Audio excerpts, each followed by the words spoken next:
I did write notes. Comedy. That's good. It says here you're a comedian. Comedy? It says here you're a commie. I did get called a commie. Fuck. Which is the nicest thing. It says you have chlamydia? It's you're a point. This is it. Right? You're in the wrong room. Doctor's office Downstairs. Yeah. We can and will check you. Yeah, they do have that here. But you- along with every other fucking office. I in the noticed world. as we were walking down, Yeah. it was like literally every profession you could possibly have Yeah. is in this building. The New Jersey Innovation Institute is the conduit that connects one of the nation's leading polytechnic institutions, New Jersey Institute of Technology, to the outside world. Created to leverage the vast resources of NJIT, the New Jersey Innovation Institute is focused on fostering innovation, building companies, and upskilling New Jersey's workforce. NJI employs over 100 people and generates over $35 million in revenue per year in industries such as defense and healthcare. To learn more about the innovative strides being taken at the New Jersey Innovation Institute, head to njii.com. Entrepreneurs and small business owners, are you feeling overwhelmed by lack of capital, growth challenges, or personal branding? You are not alone. UCS Advisors is here for you. We're professional capital raising advisors committed to helping you secure funding and grow your business. Are you ready to impress investors? Check your investor readiness with our free 45-second quiz at ucsquiz.com. We believe in you. Visit ucsquiz.com and start your success journey. And remember, always be willing to achieve your greatness.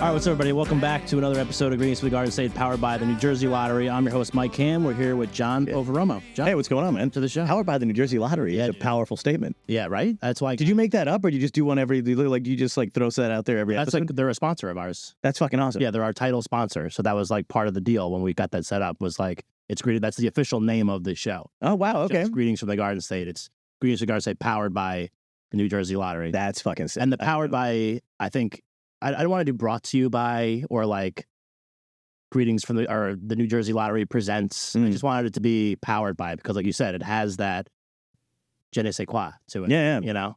Dude, does each guest get like a free thing of scratch offs? No, but You so quickly said no. We're not doing that shit. someone asked if they could win the lottery. And I was like, Yeah, but that's like I think you that's- can't do that. You yeah. can't say it on air anyway. no, definitely not. You're like yes. Yeah. Decide. Yeah. Yeah, that's I could. But well, so first off, we'll give a shout out to a shared universe podcast studio. Main Christians back there, on the ones and twos. So we're here because we live basically on two opposite sides of the state. Yeah. No, it's not that big of a state. No. And you're in LBI, Yeah. right? Like that area, which Yeah. I didn't even know people actually lived in LBI beyond the summer. Yeah. Go down there when it's not the summer. It's dead. Yeah. Yeah, the poors live Well, there. I that's- mean, there's some and then there's like empty, vacant fucking mansions for miles and miles. Yeah. All It is- lights are blinking. Yeah, Yeah. that's the best part. That is the best part. That makes me feel it's nice. Like November, December, like October, November, December, like when everything kind of shuts down, but things Sure. are still a little open. Then you get those blinking lights, and you get the Christmas lights and all this shit. It gives like a homey vibe. From here on out, it's just like a countdown to will you kill yourself before the summer. Yeah. Like it's dead there. It's fucking there's nothing going on. Yeah. Like what about like the restaurants and stuff? Are those A couple of those are open. The Cheg's open 24 hours. okay? Well, that's No, not 24 hours, but I think they're open like 7 days a week. Sure. But then the summer, then it's 24 hours. yeah, something to eat. Yeah, something to eat. It's good. The Cheg's still there. There's a few restaurants that are still there. 72's got some good shit. The staples, Applebee's, Fridays, blah, blah, blah. Sure. But even those, like, you still walk into those places and you realize you're just in an area of New Jersey, like the state that just is not like heavily populated by. Yeah. I mean, either that or they're all inside. I have no idea. Yeah, they're all saying it. I mean, that's their Yeah. their like, winter thing. Yeah, just hibernating Yeah. in the LBI. But no, I mean, like I like LBI. It's not my go-to shore town or shore area. Right. I'm an Asbury guy myself. Nice. Oh, there's more to do in Asbury. Yeah. Yeah. It never stops. Right. I love Asbury. In the off season, that's where we like to go, especially because, like you said, it's a full year-round town. Yep. There's like always things going on. There's always people. People live there. Yeah. But yeah. So And it does feel like shit's happening there. Like there's Yeah. there's like a there's a definite nightlife there as opposed to even like, I mean, I like coming to Red Bank too. And I like, you know, there's a great spot. But Asbury just feels like Asbury feels like, you know, like when you go into the city and there's something always happening, there's always people walking around. Yeah. Asbury feels like that. Well, yeah, with like the shows and all the stuff. Yep. It's Stone like bonus. never ends. Are you a Jersey guy from the beginning? No, I lived in New York. I was born in Brooklyn and lived there a couple different times. Yeah. Throughout my life, obviously with my parents because I was younger. I was between jobs. Sure. 5 years old, couldn't get, you know, you can't get work when you're 5. It's rough. But yeah, but I was born there, you know, grew up there for a little bit and then also lived in Arizona. Okay. And then lived there for like 4 years, came back to Brooklyn, lived there for a little bit again, and then started going to school in New Jersey because my mom didn't want me to grow up in Brooklyn. Interesting. So you a little bit all over the place. Yeah. So when you came to Jersey initially, was the shore area the spot what you guys started at? Yeah. So when I first where the fuck I lived in New Jersey. I think we came here in 92. My brain told me to say the blizzard of 92, and I was like, you're not 80 yet, so don't talk about the weather. The blizzard was 96. 96, there was another one. Yeah, 92, 96. Yeah, I was 92, so I don't Oh, yeah. No, I'm 6 and 96. Oh, yeah. There you go. You know, I remember that one. Yeah, that was a bad one, too. Yeah. But yeah, we came here then, and yeah, we lived in Seaside Park. Okay. I went to, actually, no, that's wrong. I went to elementary school at Emma Havens Young. Okay. And shout out. I know. I don't know why somebody fucking 90 class of whatever the fuck. It doesn't matter. It's not I don't remember if it was. I think it was a good school. I have no idea. Yeah. I know we lived in Ortley Beach for a little bit. And I think that's when I went to Emma Havens. I didn't realize. We also lived in Maniloking. Okay. Here's the thing. I'm going to tell you I lived in a lot of different places. And the subtext of that is that it was because of my dad. All right. My dad, you know, he passed away a year ago this November. But, you know, he was, you know, just he's con artist kind of guy. Never, you know, grew up in Brooklyn all his life, and then, you know, had 2 marriages before he met my mom. And then, you know, he was just that type of guy. So I didn't live, basically, here's the trajectory of that. I never lived in the same house until they got divorced and I was in 6th grade. So it was a new house every year because he'd either stole from somebody or something was going on or something shady happened. So we did move around a lot. So I lived in Maniloking, lived in Ortley, and went to Emma Havens Young. Wasn't even supposed to go there. My parents had used somebody else's address because I think where we did live initially was not a great, like the school system wasn't great. Sure. So we just used this other dude's address and said there so I could go to a better school. Naturally. And then, which is shout out to my mom for always taking care of me and doing that shit. Because she was, she didn't give up. Like, she was like, yeah, we'll just say you're at another, like, we'll figure this out. Yeah. And then I went to Seaside Park Elementary School in like, God, I think it was like the 3rd grade is when I started there. Yeah. And then I loved Seaside. So we lived in a few different places in Seaside. And that was like from 3rd to 6th grade. And the Seaside Park Elementary, I don't know if you know anything about the school. It's gone now. No. I'm not super well versed on any elementary schools besides the one I actually went. Yeah. Okay. Yeah, that makes a lot of sense. I don't know why I said it like you should be like, obviously you would know about the elementary schools. We haven't gotten to that part of the state. Shout out restraining orders. For this. No. For this show. Can we delete that? No. But it was cool. It was only 1 grade per or 1 class per grade. Yeah. You know, so it was, everybody knew each other. It was really fun. It was a great experience growing up there. And then from there we moved to Tom's River. Okay.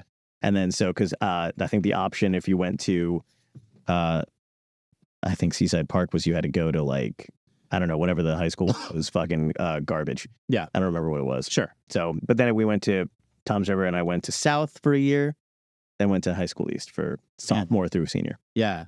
What, as a kid, was it like not even thinking about it, just moving around that much? Or was it more just like, this is just what we do. This is what everyone does? It was a bummer. I think moving from Arizona to Jersey, I think I pitched a bitch. Like I was not happy about moving because I had a bunch of friends, you know, and I really liked, I mean, I had some family in Arizona that was there. That's why we even, you know, pieced out and moved there in the first place.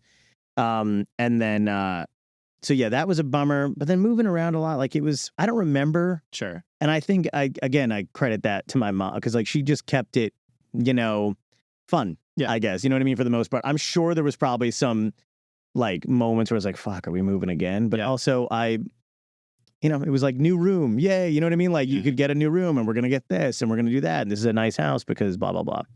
So it was, it was a bummer because of that. And I think moving from Seaside to Tom's River, I think I was bummed that I was leaving my friends. Sure. But I think I was just used to it. But I didn't really. It's like, this is just what we do. Yeah. Yeah. And I didn't know. Oh, and I think after that, it was like my parents had gotten divorced when I was in 6th grade. So we were moving. It was very much like we're moving for the last time. Right. So I was like, fucking A. Great. Yeah, that's fine by me. And then from that point on, we stayed in Tom's River off of Fisher Boulevard on Windsor. Cool. Yeah. And then so maybe we should tell people like who the fuck you are at some point I'd rather not. on in this episode. They can guess. No, I'm just kidding. So comedian, podcast host, Dystopia Tonight. Yes. So yeah. is there another thing that I'm missing? Or are those like the two big ones that we're talking about? Yeah, that's the two big ones we can cover. I dabble in a lot of different shit. Sure. But yeah, no, comedian. Been doing stand-up for close to 20 years. It was 18 this past November. And then, I started doing Dystopia Tonight during the pandemic. Cool. So we're going to get to those. Sure. But how, so like you have this kind of unique upbringing, bouncing around a lot, moving, all that kind of stuff. Yeah. Like what activities did you find yourself doing? And did those lead you to this life of comedy or something different? Yeah, I was always like the funny kid in class, but it wasn't like there was two of us. Like there was always like the kid who would drop his pants. Sure. And I would be like, this guy's fucking brilliant. Like I don't know where he came up with that one. Yeah. And then there was like I would, just try to make like people around me, close to me, like it would sort of spread. Like I'd be like, if I can get like, these 4 people to realize I'm kind of funny sometimes or whatever. Right. And then like it was branch out. And then if I can make the teacher laugh, that was like the best thing in the world. Because one, they would get distracted as fuck. Yeah. It would be a break in the day. It would kind of lighten the mood. And also you got an adult to laugh. Yeah. So like that was like, laugh. Yeah. That was like, oh man, I'm doing this on another and I don't even know what I said. They're probably just walking away like, this kid's fucking retarded. Yeah. Like I have no idea what I had said at the time, but it was definitely like one of those things. But also that was like my mom, again, and my dad. My dad was funny in a very silly, like, life of the party kind of way. Yeah. You know what I mean? And I picked up a lot of, like, I noticed a lot of like my personality traits coming from that because anywhere I would go with my dad, everybody knew him. Yeah. For better or worse. Sure. Just don't give him money. Yeah. Can't anymore. He's dead. But he would, that's so good. So he would, but everywhere he went, and it would kind of get annoying when I was a kid because we would stop somewhere and people would say hi to him and want to talk to him. But he was very much like people loved him for that. You know what I mean? And he knew who you were. He remembered everything about you. And so when I was a kid, I kind of noticed that and I was like, oh, I can do that. But my mom loved comedies, like always introduced me to all her favorite movies, TV shows and stuff. So I would just pick up on things like that.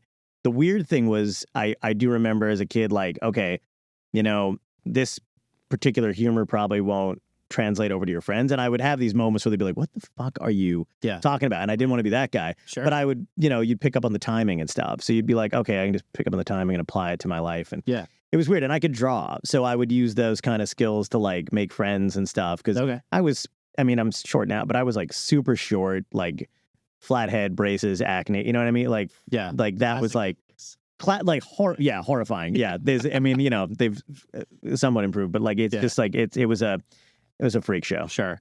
And then, so like you start doing this stuff as a kid. And like, what I think is interesting because like we've had a bunch of different people, like we've had another comedian on the show, musician. How dare you? I know. Sorry. You It's fucked up, man. I thought I was going to be, I thought I was going to pop your Well, I didn't know you then. I think you followed me first. I did, yeah. Yeah. Yeah. Then I was like, it's the name of the podcast. It's good. I'm like, oh, I got it. It sings. Yeah. Greetings from the Garden State. Yeah. Nice little alliteration in there. It makes you feel good. A little alliteration. That's hard to say. But it does make me feel good. You can overdo so I got a follow from you. And then I was like, all right, cool. Then I started, kind of going down that rabbit hole. But and then musicians the same way, even like chefs, like people that are in like a creative space, and kind of like how it starts to kind of where it is now.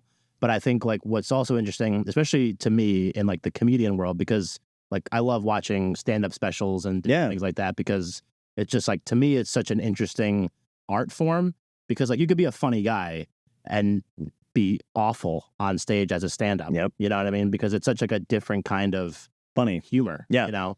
That's where the art part comes in. Right, exactly. And like figuring out how to put like a whole set together, and starting with a few minutes and then growing it out into longer. Yeah. So when did you first like get on a stage as a stand-up? Oh man, that was in 2005 at Caroline's. How old is in 2000? I was 20. Okay. Yeah. And it was Caroline's on Broadway in New York, and it went well. Oh. And it's interesting, because when you have those, like, you get a weird amount of confidence when your first show hits. Yeah. And I could tell then, and I can especially tell now, it wasn't like I was just like who I wanted to be as a comedian then, but it was close to it, because every time afterward you're chasing that initial high. Like, it was so much fun. And I was super nervous, but I went with it, and I was very much present in the moment. And I think that's what in the very beginning, when I was like, I got to get back to that. Yeah. So, it was hit and miss after that. I did that one. I think the next show I did, somebody had like not shown up. So they were like, can you do 10? And like an idiot, I was like, can I? Yeah, for 10 sure. minutes. Exactly. And I was like, I could do that. No problem. And then, of course, different setting, different place. Yeah. Tanked. And of course, my friends were there, because it was when I was doing it, they were bringer shows. And I didn't do them for very long, but they were fucking horrible for comedians. Yeah. And just a terrible experience. You have your friends come into the city. That fucking sucks. Yeah, sure. They pay a ridiculous amount of money. The drinks they have to pay for too. Some of them might not show up, and then you get 5 minutes to fucking eat it. Like, you're learning in real time. They don't know it. They just know you're funny.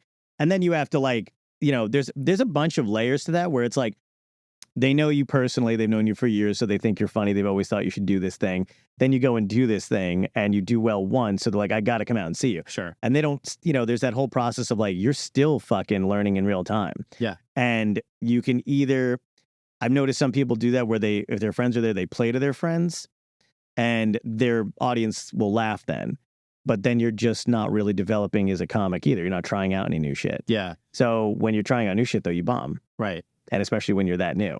Yeah. So those choices you have to make are like, man, do I appeal to the people who paid to come out to see me? Sure. Or do I do my fucking, this is the career I want to do? And it's hard to explain that to people, because you always want to apologize and be like, hey, listen, I'm really sorry about that. Yeah. I was doing this for me. I didn't know if you knew that.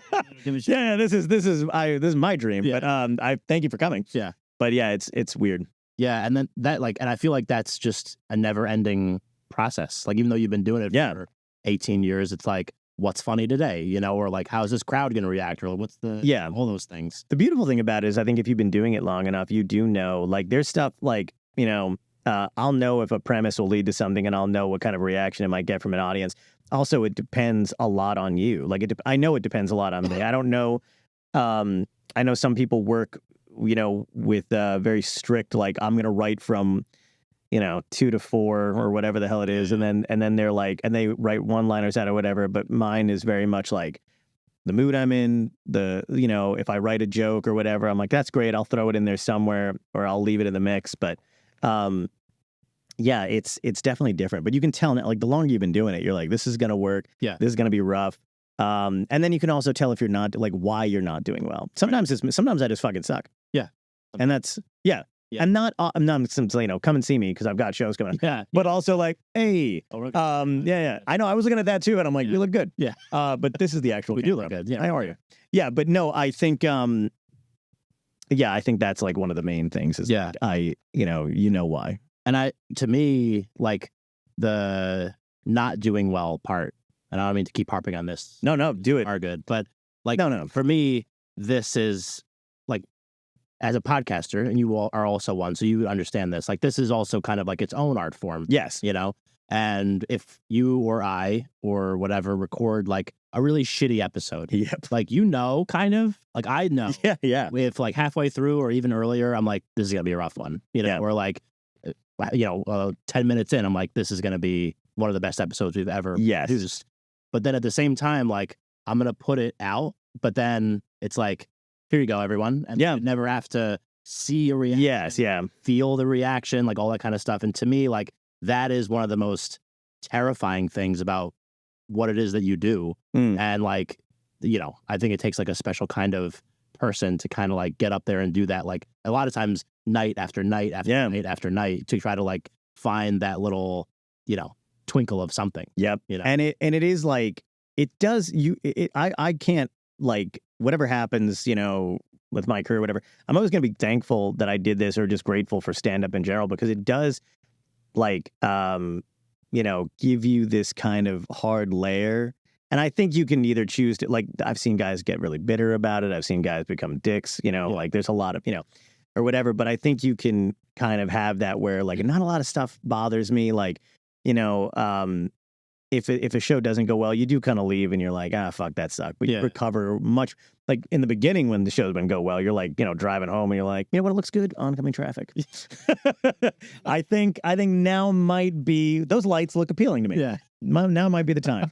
It's just my true. dream, Exactly. Yeah, exactly. And you're like, what am I doing? Why am I doing this? What did I give up? Sure. And the craziest thing is too, is like, you're going along the same path as your friends. So your friends are like, I didn't go to college. Yeah. So like I did for a year and then dropped out. But like, but there's like, your friends are doing these things. But the funny thing is like you realize your lives just ebb and flow. Like when you're, not doing that well, and you think everybody's crushing it. Yeah. Not that you want anybody to do bad, but it is one of those things you can't help but compare. Like, did I make the right, because you're betting on yourself too. Yeah. And not that you're not doing that when you're going to college, but you also have the full backing usually of society, your parents, or, somebody's telling you like, hey, you're doing the right thing. You have no fucking clue. Yeah. Like there's no school, there's no, and also the figures that you do meet in clubs, you don't really want to be them. You know what I mean? Like you're not running into these superstars that have made it immediately. So you're like, holy fucking shit, this guy's got gout. He's got, like intestinal problem. Yeah.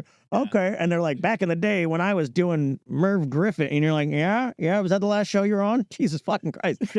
So it's hard to juggle that. Yeah, for sure. And then, but they're also, it's almost like golf, right? And I'm going to put it in now. I don't know anything about sports, so I can't wait for that. I suck at golf. Okay. But every now, me too. I'm athletic enough that I can like get on and not super embarrass myself, because like every few times I'll have like a couple shots that are like, wow, that was really good. Yeah. And then like, it's like you just keep going back. Yeah, no, I get that completely. Yeah. I don't know if it's exactly like that. No, I know exactly what you mean, because if you enjoy the thing as a whole, like you're like, yeah. There's, I went to Topgolf, not to keep talking, but I did go there. But I know exactly what you do mean, because you are, I mean, it's not golf. No. But like, it is one of those things where like my friend took me, my friend like took me and he was like, we're going to go to Topgolf, because he does golf. Okay. But he's like, this is more your speed. But it's one of those things where I was like, I'm just going for the food and the drinks. It'll be kind of fun. But when you do hit one and it goes in a thing, you're like, I'm a goddamn. Yeah. Like, you know what I mean? Like, maybe I got something. He's like, you don't got anything. You're drunk. Yeah. Yeah, it is kind of like that, because the reason why I knew I definitely want to do it, I think the time when I started, I was working full time at a bank. So I was doing the bank thing, which I sucked at, by the way. Sure.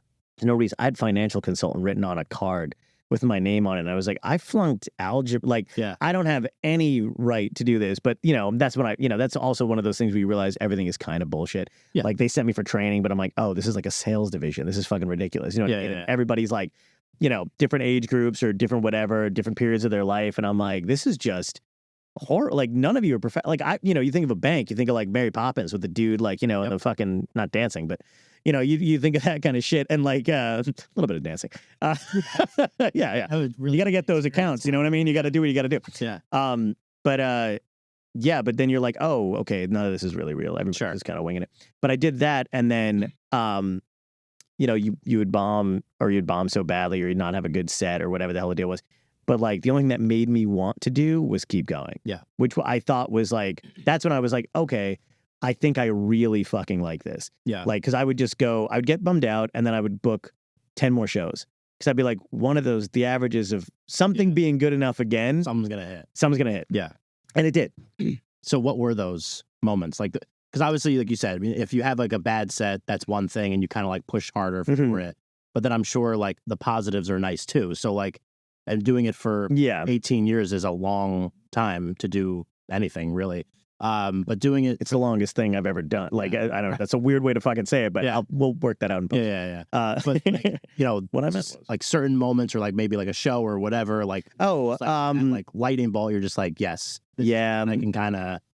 So there were definitely a couple moments like that. One was never having to do bringer shows again. I had gotten to do this thing in New York. Met a guy who I'm still close with today. He doesn't do stand-up anymore, but he was headlining all over the place. And he just took a liking to me.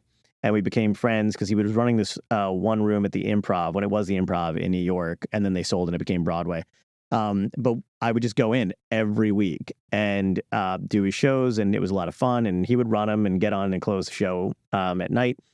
And then I was always in the mix somewhere. And he was just like, you're a lot of fun to be around. You're funny. You know, I think you got something. And that meant something to me, you know, because I respected him and I thought he was a good comic. And then he was like, I got this gig, you know, in the Catskills if you want to come. And then I was like, that sounds fucking, it wasn't. But I was like, that sounds fucking great. Yeah, in the Catskills, I'm like, Buddy Hackett, Bob, you know, that kind of, meanwhile, it's like fucking overalls, they're roasting a pig. I'm like, what is going on? They don't know where the city is, you know, that kind of shit now. But we did that, and then I never had to do a bringer show again because he would just get me road work. Yeah. And I was like, oh, cool. I don't have to, you know, suffer through that. That was one. And then I'm sure there was like a couple others, like getting passed at certain clubs in New York. But in 2009, I got to open for Jimmy Fallon before he took over for Conan the first time. Yeah. And that was like a nice thing. Like that was one of those moments where I was like, okay, cool. This club that I've been working at recognizes my ability. And at that point I left I'd been only working part-time jobs. So I guess that was another moment when I didn't have to do the full-time, then I could just go down to part-time job. And I was like, great. Cause now the stand-up's making me some cash on the road. And then, so they asked me, they're like, do you want to open for Jimmy Fallon? I was like, great. Did 5 shows with him. His family was there. He was fucking awesome. Super nice guy. The shows were great and also taught me like, there's another level to like, cause you know, you're doing all these shitty gigs here and there. And even the club dates, sometimes they, you know, would ebb and flow, but it showed me when you build your audience. Yeah. Cause there was like, you know, I don't know, 500 people or something like that in that room. He went back to his old home club in Poughkeepsie, New York. It was Bananas Comedy Club at the time. And I was like, this is beautiful because they listen, they're comedy fans. Like, it was a fucking game changer. And then of course, you know, after that weekend, I'm back at the fucking library, like, you know, asking if I can go to the bathroom. You know what I mean? There's like that where you're like, but it was a high that carried me for a long time. And then doing a good job there, they let me keep opening for national acts that came in. Yeah. So I was like, cool. Now I got this for a while. Totally. And I think that's really interesting too, because like, you know, you said like the next level of things, like the next level of shows and different things like that. Right. Also, I forgot to ask this before. As you could tell, I have a very strict question style. But like right there with you, buddy. When you first started, and like this is another thing I ask a lot of, like I said, like people that are creative in their own way that come on the show. Yeah. Like influences and stuff like that. Like, that you were listening to, like comedy albums, different things like that you were like, oh, I really like this one kind of thing. When I was a kid, my first 2 comedy albums were Jerry Seinfeld's I think it was Live on Broadway was the name of his show or whatever, and then Robin Williams Live at the Met. Okay. Which were 2 polar opposites. Yeah, seriously. But it's like ends of the spectrum. Yeah, and really loved it. And I was always a fan of Robin Williams. Loved like I always say he was like the gateway into comedy for me because when I was a kid, I'd watch like reruns of Mork and Mindy that my mom would show me, or you know, I think Fern Gully was the first like movie I saw where he was a voice of something. Didn't know who the guy was. Sure. But like was like, this is the same, like, you know, you put those connections together and you see Aladdin and stuff. And then I'd found out that he was a comedian just from like, you know, library or looking him up. Yeah. I was like, what the fuck? You know, what is that? And then you know, I think they showed me some of his stand-up, whatever they could. Yeah. You know, from like the 70s or whatever. And then from there I was like, oh, cool. This is a thing. You're a comedian and then you get to do this shit. Yeah. That's fucking awesome. Right. And then the other thing that was cool about that too was I found out they were just like all these things and all these people I liked in movies were stand-ups. So any old movie that had like Buddy Hackett was in, you know, like Herbie the Love Bug. Buddy Hackett's a comedian. He started out doing stand-up. Right. Still does stand-up. Yeah. Same thing with any of those old guys and then moving up like any of the guys who had sitcoms. So everybody that was doing a sitcom at that time, you know, Tim Allen, Paul Reiser, Roseanne, Brett Butler, Ellen DeGeneres, Jerry, like every fucking TV show was helmed by Drew Carey. Yep. And I was like, oh my God, they all started in stand-up. And then also they wrote books. So it was like this cool thing to me that it was like, okay, cool. You're a comedian. If you hone your craft and get good at that, they kind of let you do whatever you want. Right. You know what I mean? Like, and I guess like to a certain degree it's just sex, but also that's been semi-true. Man, there's stuff that I've done because I'm a comedian that I probably, if I would just to go do that specific thing, would not have worked out. It's not to say that I don't do those other things well, but it's just, you know, you get those opportunities to do it. Like I wrote like for Newsweek for like, just because they had liked something I had done, and then they were like, we could either interview or you could write for the magazine, like a couple articles or whatever. And I was like, done. Yeah, I'll do that. And then, you know, all because I fucking tell dick jokes on stage. You know what I mean? Like, which is like, you know, lessons it. Sorry, you had the question. I don't even know if I fucking answered it. Yeah, you did. Good. Influences. Oh, influences. Yeah. But yeah, those guys. Jon Stewart was always great on The Daily Show. You know, my friends and I grew up watching that. Conan, was the best. Like our love Letterman. Yeah. You know what I mean? But Conan was like, I think my generation's like late night guy. Sure. You know what I mean? That was like loved. Didn't miss an episode of that. Yeah. So yeah. Yeah. The Mayo Performing Arts Center is the heart of arts and entertainment in Morristown, New Jersey. MPAC presents over 200 events annually and is home to an innovative children's arts education program. To see MPAC's upcoming schedule of world-class concerts, stand-up comedy, family shows, and more, head to mayoarts.org or just click the link in our show notes. Hey folks, I want to tell you about the crew over at Make Cool Shit. These are the magicians who recently gave our podcast a jaw-dropping makeover. You know how we roll here at Greetings from the Garden State podcast, right? We're all about that Garden State attitude. Well, Make Cool Shit shares that same vibe, and they've got something absolutely epic to offer. It's called the Unlimited Cool Shit Design Subscription. It's a game changer, my friends. Imagine this: unlimited creativity, one flat monthly fee, and none of that boring stuff. It's like having your very own army of design superheroes on speed dial. Whether you're a fresh-faced startup or a seasoned business looking to shake things up, the team at Make Cool Shit has got your back. It's all about making your brand sizzle, no matter where you are in your journey. So if you're ready to turn your ideas into mind-blowing realities, then it's time to connect with Make Cool Shit. Check them out on Instagram at WeMakeCoolShit or visit their website, WeMakeCoolShit.co. Remember, that's co, not com. Greetings from the Garden State is proud to be partnered with some amazing brands. A special thanks to LeGrand Coffee House, our official coffee, and Birdling, our official travel bag. To learn more about these and all of our other great sponsors, head to greetingsfromthegardenstate.com.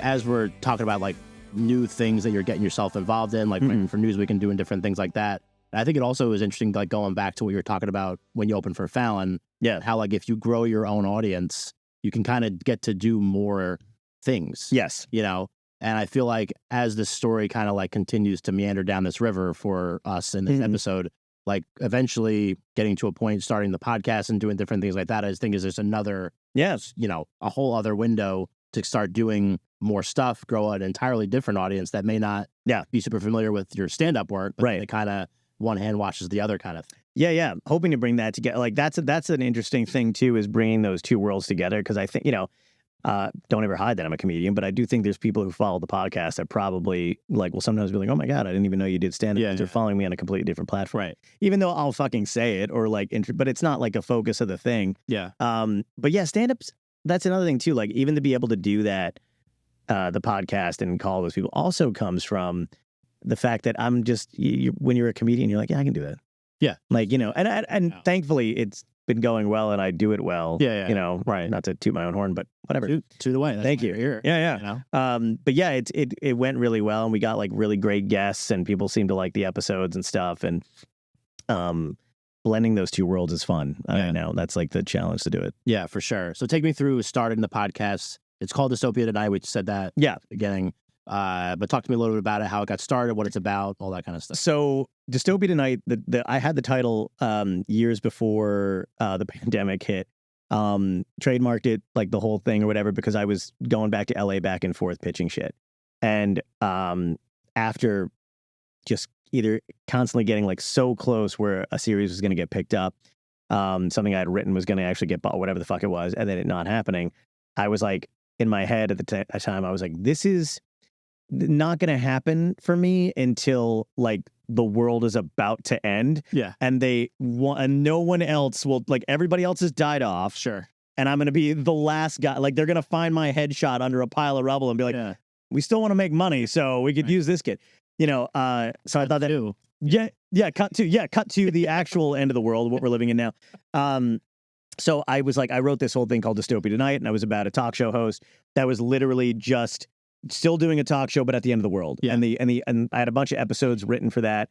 And the premise was we'd still have real guests, but they would always be like really big guests. But the problem was they would die on the way. Oh. So it'd be like, hey, listen, half of Florida gone. They were going, you know, whatever. Yeah. And then like each episode, like the whole thing, you know how like Jimmy Kimmel's or Fallon show has like the city in the background, like that's their whole thing. Mine was just going to be a blown out wall with like fire and debris, like just shit like happening or whatever. And then I'd written one episode. Thank you. Yeah. I'd written one episode where the studio floods. So each time they come back from a commercial break, the water level's higher and like the cameraman's dead, you know, like, so this whole thing. So it was just like, you know, based on that, never got to pitch it because the pandemic hit. And I still love the name. And then me, Mark Riccadonna, Richie Byrne, a few other comedians did this gigantic like benefit for oh my God, Children's Brain Tumor Foundation, CBF, and Star Treatments. And Star Treatments is amazing. I don't know if you know what Star Treatments is, but it's built by, you know, rock stars, and it takes children to and from treatment centers like a rock star. Cool. So they get picked up by a limo, they got candy in the bag, they got a movie, you know, the whole thing. Sometimes it's a bus, a tour, whatever. Yeah. So that was like awesome. So we did that. We broke like a world record doing 93 straight hours with each of us taking turns like hosting. We had over 300 comedians on. So we'd all kind of produced and like done that thing. And then it kind of clicked. Like I'd met a friend of mine, Tom Bannis. I don't know if you know Tom. No. He's another, okay, there you go. Tom. I love the immediate just pointing. You guys can't see it, but when you'd laugh. Right. So he was like, you know, he's one of those guys that could kind of like whatever, you can just do anything. So he's like, oh, I do podcast. He didn't, but he's like, I do that. Like, and he kind of had like a little bit of the background, you know what I mean? Like he knew a little bit of it. And I was like, let's do it. Like I have the name and I've been thinking about doing it. I didn't know what it was going to be. And then it was just mid-pandemic, and I decided if I was going to do it though, because I talked to a couple different people and even some like agents of people that I had known to see what they could do. And they were like, you got to start low and get your friends on and like whatever. And I was like, no. Yeah. I was like, so I went and had this, the first episode was, there's this movie that hit during the pandemic called Velocipaster. Shout out to, come on, man. Do you know it? I know, I made everybody. I mean, this is before, like, I made everybody watch them. I think we had like streaming nights where I would like give. Did you really? It was, tell me this movie. I'm like shouting into the mic. I'm gonna write it down. Velocipaster I fucking loved this movie. It's low budget as, I mean, you can't even, I think it's lower than low budget, but they know it, right? Yeah. So, and the first like 10 minutes of the movie, it's this priest. He's, you know, doing whatever it is. I don't remember exactly how he winds up. Winds up getting, fucking something happens to him in the woods. He gets bit or whatever the hell it is. So it's a priest that turns into a velociraptor. Ah. And and as at one point in the movie, oh, there we go. That's the the priest? That is, yes, that's what he turns when he's the Velocipaster. Those ninjas also? Yeah, there's, of course. Dude, there's a vampire, there's ninjas. Where can one find this? There's, I think it might still be on Prime. I'm not sure. Okay. I mean, I know what I'm going to do. If I haven't pirated this by now, I mean, I'll send it, like, if I got it. Send it over. Yeah, I don't give a shit. They're working on the second one, and I begged them to I was like, let me be anything. I don't know if it's finished yet or if they've got. So anyway, I was like, I'm obsessed with this movie. I'm going to get the director and the actress that was in it on there, Melissa. I think her name's Melissa. I feel bad if it's Melissa. Is it? Go down a little bit. I think Alyssa. Yes, Alyssa Kempinski. Yeah, Alyssa. So shout out Alyssa. Yeah, shout out Alyssa. I'm sure she listens. And the director. Yeah, she will. Yeah. I'll harass her. And the director. But anyway, yeah, they came on and we just had a blast, and like we did it live. Yeah. And then from that point on, the next guy I had on was Frank Turner, huge fan of his. We had started talking a little bit during the pandemic because I was like, hey, man, like I listen to your music when I was on the road all the time. Hope you're doing well. Because he had posted a song that like a, anniversary of one of his albums or songs. Sure. Like that. And then I was like, hey, I've got a podcast. Do you want to come on? And he was like, abso-fucking-lutely. Yeah. So gave me a great review too. Like it didn't even, like he was just like, good luck. Yeah. Blah, blah, blah. And then I had him on. And then from then I just started having bands and comedians on. So I was like, who can we get? I love Milo Green. Lead singer of Milo Green came on. And then I had Bobby Slayton come on, and then I had Louis Black come on. So it was just like this constant thing, and it just kept building from there. But I would do it during the pandemic, Monday through Thursday, live every night at 8:30. That's and commitment to because it was also that thing of we were like the comedian thing of like having to perform at night. Yeah. So it would get to be that point where like I was kind of losing my mind because it would get to be like 9 o'clock and I'd be talking to my friends. I'd be like, hey, where are you from? What do you do? And they're like, are you okay? I'm like, out of town. No, yeah, hey, I have the kids. Will you leave them at home? We are home. Get fucked, John. Right. I'm like, oh, okay. They're right here. Yeah, exactly. Yeah. I'm like, what do they do for a living? Yeah. Like I didn't know what to do, but I had all that energy to like around that time. So I was like, that'd be cool. And I would have like, sometimes Tom would co-host it with me for the most part. And then I would have sometimes other people come on and co-host. And it would just be like, I'd be like, I'm having this band on. And they would be like from the 60s, 70s, or the 80s or whatever it was. And some other comics would be like, oh my God, that's fucking awesome. I won't fucking come on because we're not doing anything else. And it was just a great interview and a great time. And I'm an artist, so I drew like a lot of the stuff for it. And then my friend Diana drew lately she's been drawing like most of the graphics and stuff for it. So that's really nice. I've had decent help with it, and it's just been a fucking blast. Yeah. And I made a lot of friends doing it too, which is something I wasn't expecting to do because these guys are mostly my heroes. You know what I mean? Like I had Glenn Phillips from Toe the Wet Sprocket came on, Stevie Van Zandt, and then to just also still be communicating with them later because I wound up doing an MS benefit too. And we do it every year. We're doing it again this year, the 27th, I think, of March. Okay. 24 hours. I just stay awake for 24 hours straight. And it's usually, I think last year was like 88 guests. So people come on. Sometimes we have like nice blocks. Like last year we had different blocks of people we tried to do while mixed in with like randos. You know what I mean? Sure. Because you can't, like, I don't know, everybody's schedule is different. Also, who's coming on at 3 a.m., but it's like who's in England, who's in New Zealand or whatever.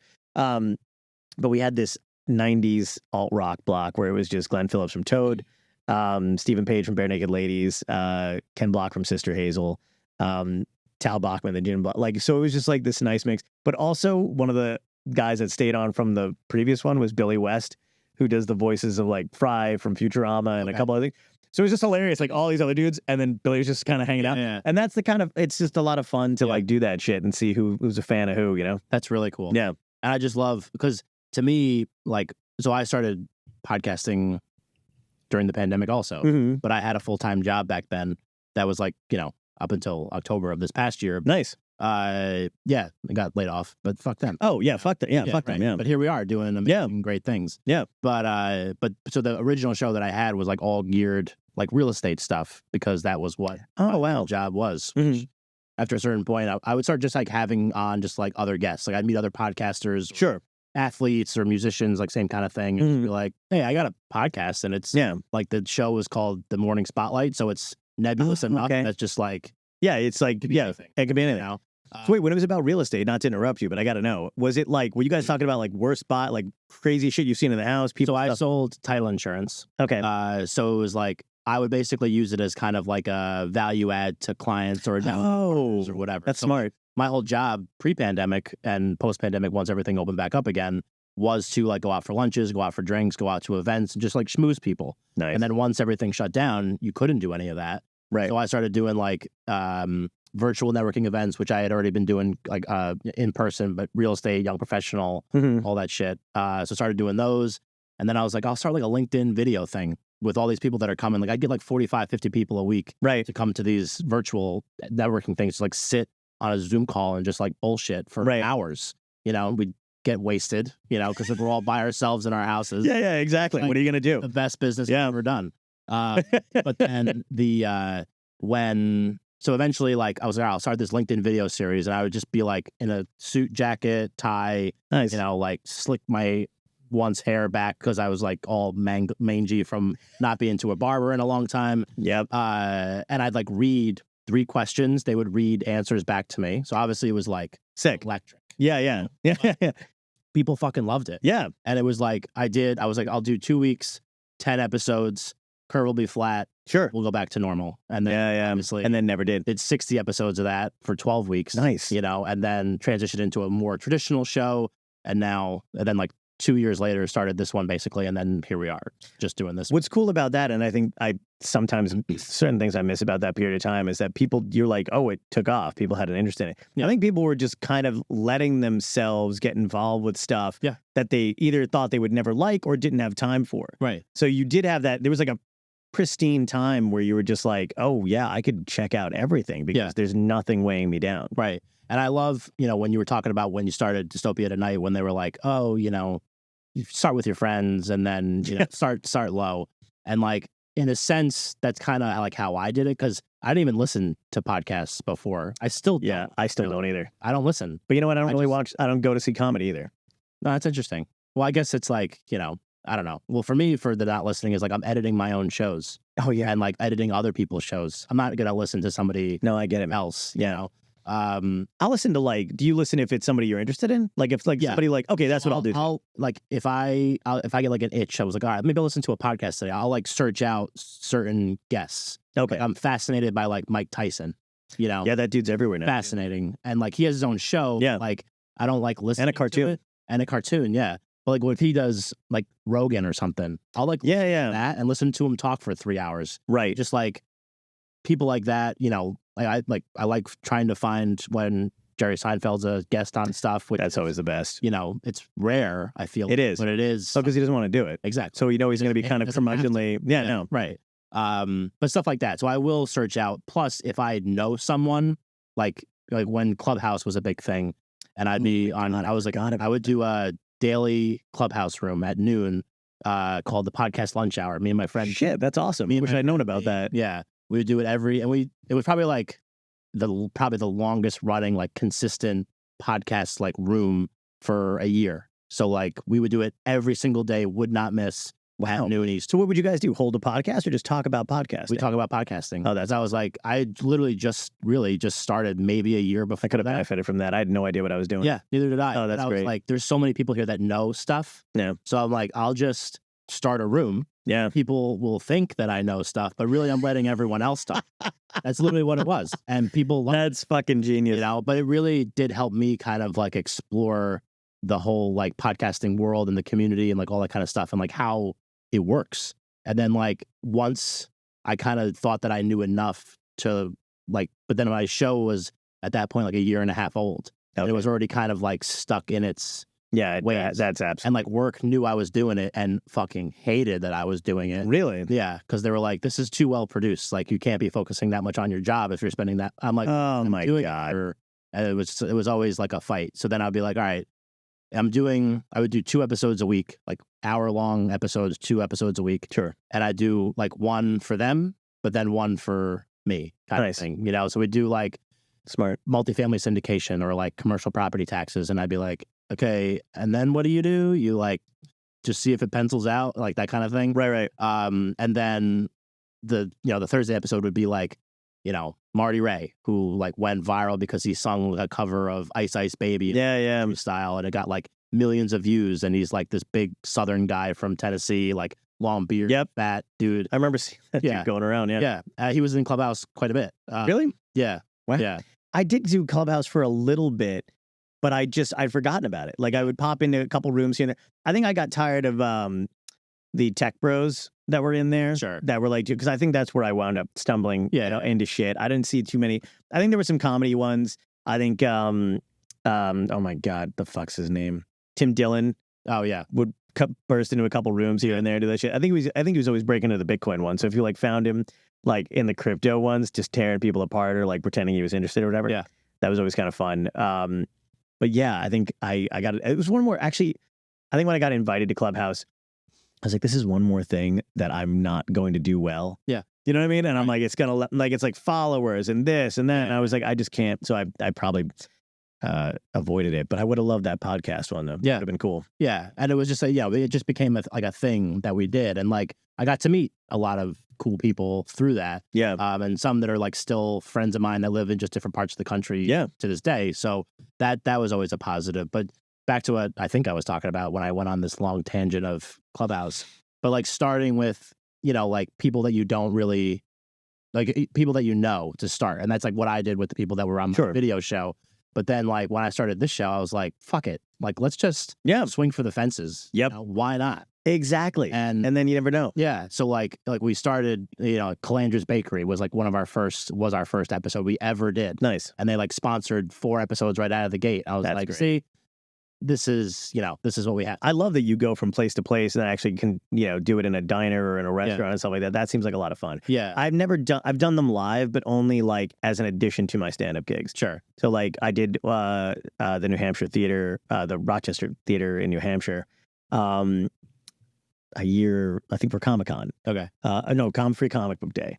And then they had like this big event or whatever, but I tied it in with a Dystopia thing. So I did a live episode on the stage. I've never done one like remote, like at a, I mean, I guess that's a remote, but you know what I mean? Like, sure. I've never done one like at a restaurant. Well, that's like, so that's why I like that 24-hour, for the MS benefit that you're doing, because it's like, to me, pushing the envelope of like what a show is. Yeah, yeah. Like, this is great. Like, having a studio is awesome. Having someone else run the board besides me is also great. But at the same time, like when I started my show, it was like, I have no money for a studio. Yeah. And I did one episode in person in my buddy's studio down in Trenton. Mm-hmm. And that was like, I've been doing virtual, like 140 episodes at that point. And I was like, oh, this is what like a real sit down interview with someone is like. Right. I was the guest. And I was like, I want to like chase that high a little bit. Sure. And so I had no money for a studio. So I was like, I'll just get like a mobile setup. So I have Rode pod mics and, like a couple cameras, and we just kind of go. And for me, it like worked out so perfectly because it's like a whole other element to what the show is. Like, if we do a diner and they're open, you hear like the clanging of the forks and knives. It creates a lot of like outside noise, which I'm sure like if you're like a true blue, like, NPR podcaster that's like talking into the mic like this, like it would fucking freak you out. Sure. But like, it's just kind of like how we do things. I think it's that for me, like, it would be funny. My friends and I would be on Discord. We'd be all watching a movie or something like that during the pandemic. And like, somebody would be like, do you want me to mute my mic while I'm chewing? I'm like, no, dude, that makes me feel like we're like chew away, man. Fucking, what are you eating? Let me eat something too. Like, I like that kind of shit. Yeah. We did one. Sorry, we're like not even talking about you now, but I don't give a fuck.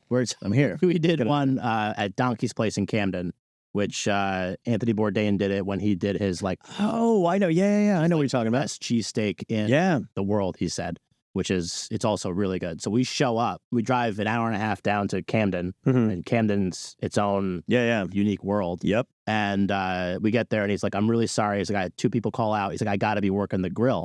Oh. I was like, okay, the grill's right behind the bar. So I sat at the bar. He was on the grill, like with his back to me most of the time, but then would turn around and like that's like, great questions and shit in. And then he'd go like, we need 3. So that he'd like make 3 cheesesteaks, come back to me. And he's like, I'm really sorry. He's like, this must be hell for you. I'm like, I really don't give a shit. Like, it's honestly. Let me ask you this though. How was the editing afterward? A pain in the ass. Yeah. But we did it. I like set it up well enough that like it worked fine. Sure. Like I cut it the right way, and it would just kind of like that was probably had more notes for that episode than I did. But it still did okay. And what was also really cool was like everyone was so into what we were doing, because we had like all these Camden locals that are just like hanging out at a bar at like 1:00 in the afternoon, right? Just like chilling, eating cheesesteaks and drinking beers. That's the best. And they'd be like, oh, like, what's your website? Like, tell me about this show. Like, how can I follow you? Like, we want to hear about this. And that was, but that stuff's just cool. It like adds a whole other element to the show. You ever do one at Lucille's? No. I would love to do one there. Okay. We should do something, because they're like, Lucille's is like the Jersey Devil. I got all that shit, but it's a great place, good food. Yeah. And it's on 70. It's creepy. Amazing. Yeah. Yeah. That. We'll talk about that. All right, great. Yeah. We'll let me ask you this. I don't know if any of your people are going to be interested in talking shop, but I'm going, the editing thing to me is probably I edit like everything, which is just fucking exhausting, whatever. But there has been times when I've tried to like ask people to do the editing. Yeah. I don't know if you ever had anybody edit your own shit. No. Okay. To me, like a couple times, like not really worth the money. I don't understand. Like, I'm sure there are, like, finding one is the most frustrating fucking thing to me in the world. Yeah. That's one. But the other thing is, like, there's episodes that I've had where, like, glitching, like, you know, because you're doing it online, so there's, like, that stuff or whatever. But, like, I find it, like, frustrating because, like, it can be done.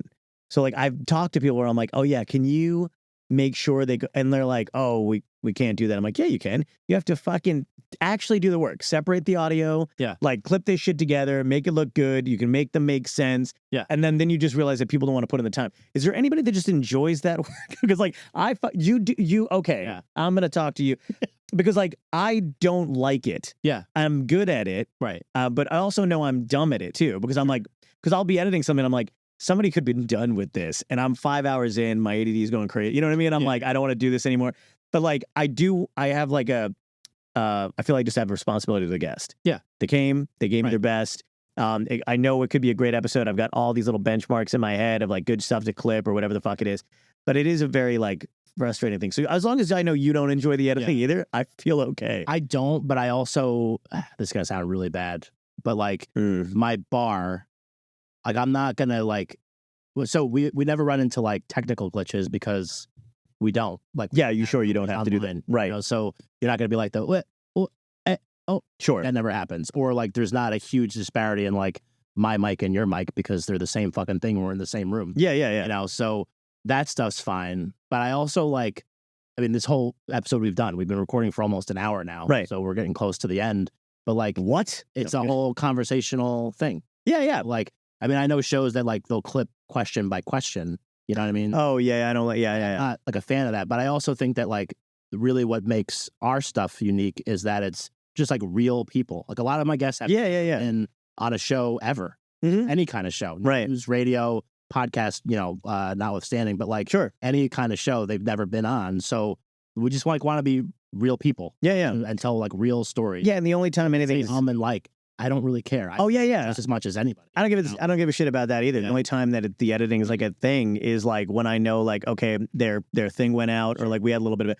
Now the cool thing that StreamYard does is this was the thing I use is they'll let you record locally, which is a huge fucking step up from like, you know, whatever they were doing before. Like all the shit that was happening when I was going live, they didn't have any of that shit. Yeah. And now that I don't do it live anymore and it's all pre-recorded, they're like, hey, you can do all this other cool shit. And I'm like, well, fuck you now. Like you know, I don't do, you know, nobody's home. Yeah. Okay. Let's bring it back. Yeah. Do you for the last like 5 minutes or so. Sure. But so doing the show or podcast, doing the stand up, like what's next? Like are those like your two main focuses or you're working on more stuff? I'm still working on more stuff. Pre-pandemic, I did a short film called Dup It. And it was on Amazon Prime for a bit. And it was just basically a script I had written with a friend of mine based on my life, whatever, but it's just about depression. And it's called Dup It because we did it with a puppet. Because I'm a huge, you know, Muppets guy. Sure. A classic. Yeah. Love Jim Henson. So the whole premise is that my thing was like, you know, when you're depressed, it's basically like living with a shitty roommate. Sure. That just reminds you of everything you're trying to avoid in life. Yeah. And then I think at the time we were like, it's too hard to get somebody else to kind of play me because I wanted it to look a little like me or whatever, like, but just worse. And then that was a weird compliment to myself, you know, but worse. Right. So then, gotta make it believable. Yeah. And then I was like, that's going to be a pain in the ass. And then we're like, you know, my buddy and I are just huge Henson fans. So we did it with a puppet. And then we called it Dup It. It was a depression puppet. And then so basically it just his depression manifests itself into this adorable little puppet who just is an asshole. Follows him around the whole time, telling him all the worst shit, all this other crap. So that went like really well to the point where the Henson company actually called me, flew me out. And I had meetings with them. The dude like directly under Brian Henson. Wow. And then the pandemic hit. Ugh. And everything was like on pause. And it was never a no. I'd written like, you know, outlines of 2 seasons for it because I wanted it to be a show. And then, I don't know. So, but now we're starting to do new stuff with it because now it's been out there for a while. I still get messages about people watching it, finding it on YouTube. Yeah. And all this other shit. And we even had this whole, like, we did like a viewing of it too during the pandemic. And Gary Gulman, as a friend, he came on because he had just done his HBO special Depresh Mode. Yeah. Was it Depresh Mode or just Depresh? The Great Depresh was what it was. And then, Judd Apatow directed that. So he came on, we had a therapist on, we had some other people on and a couple other comics. It was a lot of fun. Yeah. And then, now we're going to make some new shit for that. Sweet. Got a bunch of other shows I'm kind of working on writing. I'm going to go back out to LA in the spring. And that's about it. I'm just working on the stand-up. I've got a bunch of dates booked, a couple local gigs. Okay. Not to brag. Sure. But yeah, there's a couple local gigs. Also doing an album and a special this year. And a special, I mean, I say loosely. Sure. Like specials are, It is time a special. dozen now. Yeah. You're right. It's special to me. Right. Exactly. I'm sure other people. It's so weird that specials used to be. The only difference between specials then and now is basically none of us had cameras. Yeah. You know what I mean? So Right. now it's like, you'd be like, oh, HBO's going to film with an HD. It's like, yeah, I got one in my pocket now. I'm going to do the same thing. But I am going to work on my first album, which is very nice. So I think we're going to do it in DC. Awesome. DC Comedy Loft in, March, I think. I don't know where I am. But you can find it at johnpoveromo.net. Not that I'm wrapping up, but also, John Poveromo. You're like, please, for the love of fucking God, get to a point or stop talking. johnpoveromo.net is my website. Dystopiatonight.com is for the podcast. Got a bunch of new episodes coming out. We're in our 4th season. Awesome. So it's going to be fun. Yeah. Well, I really appreciate you coming up to Thanks, man. meet here. Yeah. This was great. Usually, fun fact, we take a break about like a break. I use that loosely, about like 20 to 25 minutes in, just so that we're like cut the camera, put the ads in. We change clothes. We switch clothes. That'd be fucking hilarious. Yeah. You get a break and we just swap clothing, come back. Everyone's like, the fuck? Yeah. But yeah, we didn't need to. Well, we couldn't at any point because we were just rolling. No, we were just talking. I didn't want to clip it, but I get it, man. Clip it later. Yeah, That's what editing's for. Exactly. It all comes back to that. Oh, you just gave it away. People are going to be like, what? Yeah. They didn't take a break? Yeah. How is that possible? How they talk? You should cut me off right in the middle of a sentence. Yeah. Which is like easy. I feel like it's, I didn't stop. So Yeah. Well, I'll try to find a place. Yeah. Good luck. I'll try to find God like, bless the you. heaviest sentence that you said today. Yeah. And then, Or just incriminate me somehow. sure. Yeah. We'll start like. And then I killed it. I mean, on stage, but it sounds like I killed a guy. Yeah. Awesome. So we'll put your links, everything in the show notes so people can just go click them. We'll put greensfromthegardenState.com, which obviously is the website for the show. So you can check out all of our other episodes. This Sweet. is episode 115. So 115. Congrats, man. right Great. along. Yeah, good, dude. Appreciate it. Appreciate you.